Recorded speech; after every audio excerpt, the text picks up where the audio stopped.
धर्मशाला नंडा को नहीं एबे जाजपुर जिले में चर्चा जोर। कुआड़ को गले बांकुर नंडा कोठे लुचिछन्ते पहाड़ खिया नंडा बलवंत राय ओरफ केन्दुआ।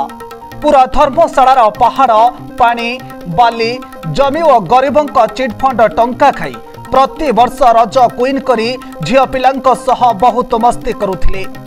एबे धर्मशाला रे जनता ए नंडा ओरफ केन्दुआ को बढ़िया जवाब देइछन्ति बोली चर्चा जोर धरिछि। धर्मशाला नेता हिमांशु साहू ओरफ लिकु स्वाधीन भावे विजयी हेबा परे बीजेपी तांको कोळै नैछि।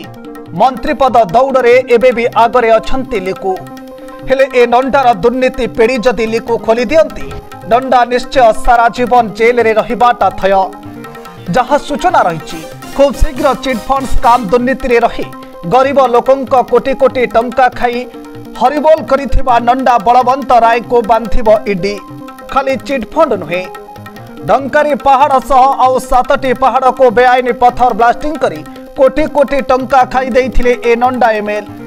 मामू सह मिसी रास्ता काम करिबे बोली तले बोमा खंजी रास्ता उड़ाई देबा केस एबे भी कोर्ट रे सबुठु बड़ दुर्नीति भाबे नदी गुड़िकुरु सबु बाली को जेसी मेसिन रे ताड़ी लूट करिछन्ति पूर्वतन नंडा विधायक। सबुठु बड़ चर्चा जोर धरिछि 3333 नंबर गाड़ी गुड़िक वर्तमान धर्मशाला कुआड़े उफान हो जाइछि।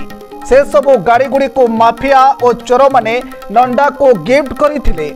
आगो को तदंत हेले नंडा जेल जीवा थय बोली नुआ विधायक हिमांशु साहू कहिछन्ति।